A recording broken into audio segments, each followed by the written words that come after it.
Exercise haloalkane haloarine compounds. Now question number 10.12. Okay, explain why. First question है the dipole moment of chlorobenzene is lower than that of cyclohexyl chloride. तो dipole moment के बारे में है कि dipole moment जो है of chlorobenzene, structure आपको पता होगा, this is structure of chlorobenzene, is lower than that of cyclohexyl, this is cyclohexane, cyclohexyl chloride. तो दोनों में से किसका डाइपोल मोमेंट ज़्यादा है? वैसे पहले बता दिया है कि इसका डाइपोल मोमेंट कम है, इसका डाइपोल मोमेंट ज़्यादा है. डाइपोल मोमेंट का मतलब जिसे हम न्यू कहते हैं पुलिंग कैपेसिटी के बॉन्ड में कितना पुलिंग होता है. जितना ज़्यादा इलेक्ट्रोनेगेटिविटी डिफरेंस होगा उतना ही ज़्यादा पुलिंग होगा और पॉसिबल है कि वहाँ पे इतना ही ज़्यादा डाइपोल मोमेंट मिले. तो यहाँ क्या क्या इफ़ेक्ट काम करता है, कुछ इफ़ेक्ट आप पढ़ चुके हो, इसके बारे में बताता हूँ. So in case of this bond आप देखो ध्यान से, ये कार्बन है और ये Cl है. तो कार्बन और Cl में आप कुछ और फंडामेंटल नहीं देखते हुए, कार्बन और Cl में Cl is being more electronegative, bond के इलेक्ट्रॉन को क्या कर सकता है, पुल आउट कर सकता है. यानी इलेक्ट्रोनेगेटिव है, बॉन्ड के इलेक्ट्रॉन को ये पुल करेगा. और ये जो होता है ड्यू टू इंडक्टिव इफेक्ट होता है. आप एक इफेक्ट पढ़ चुके हो जहाँ पे इलेक्ट्रोनेगेटिव डिफरेंस होता है और इलेक्ट्रोनेगेटिव की वजह से जो बॉन्ड पुल होता है उसे हम बोलते हैं इंडक्टिव इफेक्ट. तो यहाँ पुलिंग कैपेसिटी है, chlorine is more electronegative, bond के इलेक्ट्रॉन को पुल करेगा और वो किसकी वजह से होगा, ड्यू टू इंडक्टिव इफेक्ट. तो pull the electron outside, inductive effect की वजह से इलेक्ट्रॉन आउटसाइड की तरफ पुल होंगे. नेक्स्ट एक और फंडामेंटल है, क्लोरीन को आप थोड़ा अच्छी तरह से ध्यान से देखेंगे ना तो क्लोरीन के ऊपर लोन पेयर भी है. और एक और फंडामेंटल हम पढ़ चुके हैं, if you remember, resonance effect. और रेजोनेंस इफेक्ट आप अच्छी तरह से देखोगे तो पता चलेगा आपको कि डबल बॉन्ड, सिंगल बॉन्ड और लोन पेयर. और ड्यू टू रेजोनेंस ये लोन पेयर जो है वो inside the benzene ring donate किए जा सकते हैं. यानी अभी इलेक्ट्रॉन अंदर की तरफ आ रहे हैं एक और इफेक्ट की वजह से, क्योंकि डबल बॉन्ड, सिंगल बॉन्ड और लोन पेयर है तो रेजोनेंस पॉसिबल है. तो दूसरे की इफेक्ट देखने को मिल सकती है विच इज़ रेजोनेंस इफेक्ट. और रेजोनेंस इफेक्ट क्या करती है, लोन पेयर के इलेक्ट्रॉन को पुल इनसाइड दी बेंजीन रिंग, यानी बेंजीन रिंग की तरफ पुश करती है. सो यानी दोनों इफेक्ट जो है यहाँ पे एक दूसरे को क्या कर रही है, cancel out, both effect opposed each other. तो दोनों इफेक्ट जो है वो एक दूसरे को क्या करती है, अपोज करती है. और अपोज करने की वजह से जो मैग्नीट्यूड है डाइपोल मोमेंट का उतना ज़्यादा नहीं होगा, एक दूसरे को क्या करेगा, कैंसिल आउट करेगा. But in case of cyclohexyl chloride थोड़ा ध्यान से देखेंगे, ये कार्बन है, ठीक है. यहाँ मान लो लोन पेयर भी है तो भी कोई फ़र्क नहीं पड़ता है क्योंकि डबल, सिंगल, लोन पेयर नहीं है, रेजोनेंस की पॉसिबिलिटी नहीं है. बट हाँ, एक इफेक्ट की पॉसिबिलिटी है, ये इलेक्ट्रॉन को पुल करेगा और एक ही इफेक्ट आपको देखने को मिलेगी विच इज़ इंडक्टिव इफेक्ट. और ड्यू टू इंडक्टिव इफेक्ट ये जो 100% एक ही डायरेक्शन में पुल होगा, पुल आउट होगा. इसकी वजह से यहाँ डाइपोल मोमेंट जो है इसका क्या होगा, ज़्यादा होगा. सो ये रफ चीज़ है जो आपको पता होनी चाहिए, ठीक है. मैं इसका जो एक्सप्लेनेशन जो है वो मैं बता देता हूँ आपको. इसका नाम लिख लेना है पहले तो दोनों का, ये रफ़ कर लेना है, ठीक है. इसको और नहीं समझ में आता है तो मैं आपको मेरा जो PDF है वो दिखा देता हूँ, उसमें से भी आप रफ़ कर सकते हो. सो ये चीज़ है, देखो यहाँ पे. सो पुल इन हो रहा है ड्यू टू रेजोनेंस इफेक्ट और पुल आउट हो रहा है ड्यू टू इंडक्टिव इफेक्ट. देखो उसको मैंने अच्छी तरह से नोट करके भी दिखाया हुआ है वहाँ पे. 1 मिनट देखो ये रहा नोट करके. सो क्योंकि इलेक्ट्रोनेगेटिव डिफरेंस है कार्बन और Cl में, इलेक्ट्रॉन बाहर की तरफ पुल होंगे, इंडक्टिव है, पुल the electron outside. But resonance भी है, डबल, सिंगल और लोन पेयर अंदर की तरफ इलेक्ट्रॉन, रेजोनेंस है, पुश दी इलेक्ट्रॉन इनसाइड. तो दोनों इफेक्ट एक दूसरे को कैंसिल आउट कर रही है, both effect opposed each other, जिसकी वजह से मैग्नेटिक मोमेंट का जो मैग्नीट्यूड है वो कंपेरेटिवली कम हो जाएगा. But in case of cyclohexyl chloride क्या होगा, यहाँ पे ओनली इंडक्टिव इफेक्ट सीन और इसकी वजह से इसका मैग्नीट्यूड ज़्यादा होगा. सो थ्योरी मैं दिखा देता हूँ, आप पॉज करके लिख सकते हैं.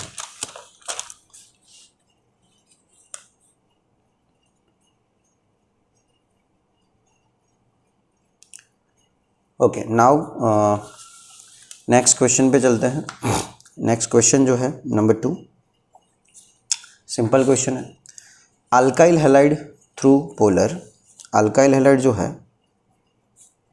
पोलर होती है, पोलर मॉलिक्यूल्स है, पोलर है, they are immiscible with water, are immiscible with water, well with water, ये पोलर है फिर भी वाटर में मिसिबल नहीं है, ऐसा क्वेश्चन है। सो अल्काइल हैलाइड RX होता है इफ रिमेंबर, और RX का जो कार्बन और X का बॉन्ड जो होता है वो क्या होता है, पोलर बॉन्ड होता है। और जहाँ पोलर बॉन्ड होता है वहाँ पे जो फोर्स ऑफ अट्रैक्शन होता है आपको पता होना चाहिए, dipole dipole force of attraction होता है। इन case of water H2O molecule है, यू नो दैट, और H2O मॉलिक्यूल भी ये पोलर ही है, बट यहाँ स्पेशलाइजेशन में एक नया बॉन्ड देखने को मिलता है विच इज़ हाइड्रोजन बॉन्ड, जिसके बारे में हम पढ़ चुके हैं। यानी एक वाटर मॉलिक्यूल दूसरे वाटर मॉलिक्यूल के साथ हाइड्रोजन बॉन्ड बनाता है, पोलर से भी ज़्यादा स्ट्रॉन्ग बॉन्ड है। और हाइड्रोजन बॉन्ड जो है उसका मैग्नीट्यूड क्या होता है, ज़्यादा होता है कंपेयर टू डाइपोल डाइपोल, जो हमें पता है। ओके, अब यहाँ पे पोलर मॉलिक्यूल को, इसको RX को वाटर के अंदर डिसॉल्व करोगे तो ये किसके या क्या बॉन्ड बनाएगा इसके साथ, ये डाइपोल डाइपोल ही बना सकता है। Hydrogen bond alkyl halide water के साथ हाइड्रोजन बॉन्ड नहीं बना सकते, क्यों, क्योंकि अल्काइल हैलाइड में पोलर हाइड्रोजन बॉन्ड नहीं है, पोलर बॉन्ड H बॉन्ड नहीं बन सकता है, पोलर हाइड्रोजन बॉन्ड, क्योंकि क्या है, OH नहीं है, H बॉन्ड नहीं है, इसलिए यहाँ पोलर मॉलिक्यूल खाली डाइपोल डाइपोल इंटरेक्शन, बट ये वाटर मॉलिक्यूल के साथ हाइड्रोजन बॉन्ड नहीं बना सकते हैं, और वाटर मॉलिक्यूल के साथ हाइड्रोजन बॉन्ड नहीं बना सकती है तो सीधी सी बात है वाटर में मिसिबल नहीं होंगे। ठीक है, एग्जाम्पल लेता हूँ आपके लिए जो और समझ में आए, इसलिए CH3Cl है। ठीक है, तो यहाँ CH3Cl को ये आपको लिखना नहीं, खाली समझने के लिए है, ये Cl, यही बॉन्ड पोलर बॉन्ड है, ये कार्बन हाइड्रोजन बॉन्ड पोलर नहीं है। तो यहाँ मान लो वाटर के साथ मिक्स करूँ मैं, तो वाटर के साथ मिक्स करूँगा तो क्या हो जाएगा, HOH। ठीक है, सो यहाँ जो हाइड्रोजन बना सकता है, जो ये बॉन्ड इसके साथ हाइड्रोजन बॉन्डिंग नहीं बना सकता है, क्योंकि इसके पास भी हाइड्रोजन होना चाहिए विच इज़ पोलर वन, ये हाइड्रोजन सारे नॉन पोलर वाले हैं। ओके, सो इसका भी मैं आपको ऐसे बता देता हूँ क्या क्या चीज़ें लिखनी है, ओरली बोल देता हूँ, सो आप फटाफट लिख लो। सो पहले तो ये वाला जो है ये कॉपी कर लेना, RX पोलर है, डाइपोल डाइपोल इंटरेक्शन होता है, ये वाटर है, नाम लिख सकते हो, और यहाँ पे हाइड्रोजन बॉन्ड होता है, बस इतना आप लिख लो। फिर उसके बाद मैं बोलता हूँ, पॉज करके लिख लो, फिर मैं बताता हूँ। Okay, alkyl halides are polar molecules and so alkyl halides, जो ये रहे, alkyl halides are polar molecules and so held together by dipole dipole attractions, hold together by dipole dipole attractions, full stop. Next arrow, in water molecules comma, there are present of hydrogen bond, there are present of strong hydrogen bond, presence of strong hydrogen bond, full stop. So next arrow, so alkyl halides cannot form hydrogen bond with water molecules, so alkyl halides cannot form H bond with water molecules,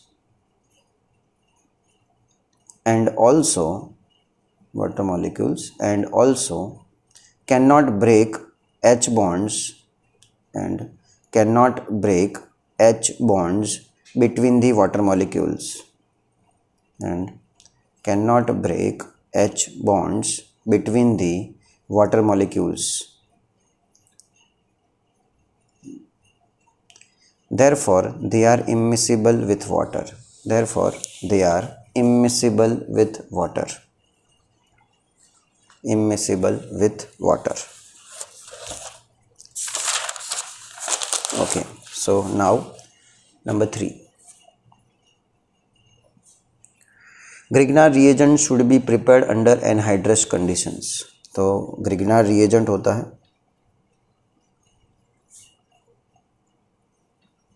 जैसे हम RMGX से denote करते हैं, और वो जो Grignard reagent जो होता है, वो Grignard reagent should be prepared under anhydrous condition. कौन सी कंडीशन में? एनहाइड्रस, यानी वाटर नहीं होना चाहिए। एनहाइड्रस कंडीशन में ही इसको बना सकते हैं।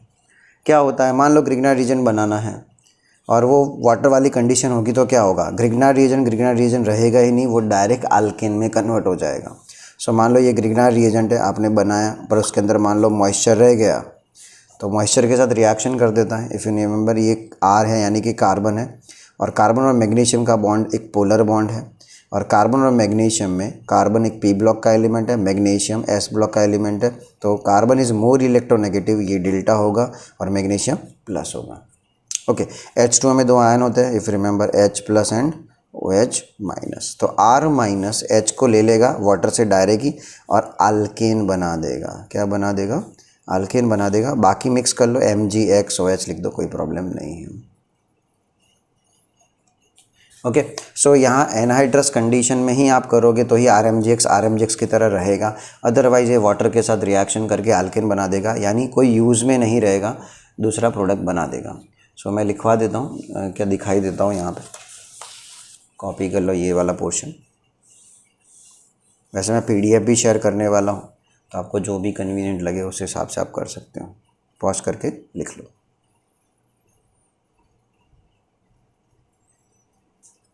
ओके, 10.13 नेक्स्ट क्वेश्चन इज 10.13, और 10.13 जो है uses of freon 12 DDT CCl4 CHI3 uses हैं, वो आपको डायरेक्टली याद रखने हैं, वैसे उसमें कुछ है नहीं, मैं आपको एक शॉर्ट नोट्स दिखा देता हूँ, वो आपको डायरेक्ट कॉपी कर लेना, जो हमारी नोटबुक में भी होगा बट यहाँ थोड़े शॉर्ट में है, तो ये रहा, यहाँ से कॉपी कर लो ये वाला पोर्शन।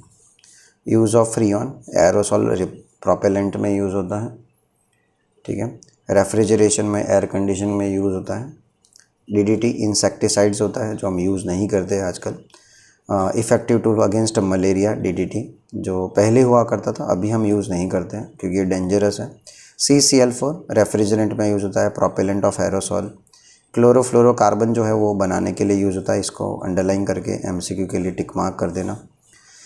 फिर widely use in cleaning fluids और एक्सटिंग्यूशर में CCl4 एक फायर एक्सटिंग्यूशर है, लिक्विड है और लिक्विड फायर एक्सटिंग्यूशर है, ये भी एक इंपॉर्टेंट है, अंडरलाइन कर लेना। आयोडोफॉर्म भाई एक सॉल्वेंट है, फैट्स, अल्कल और आयोडीन अदर्स सब्सटेंस को डिसॉल्व करने के लिए यूज़ होता है। एंड नेक्स्ट है मैन्युफैक्चरिंग ऑफ फार्मास्यूटिकल्स। तो आप ये वापस मैं दिखा देता हूँ, पॉज करके एक बार लिख सकते हो, ठीक है।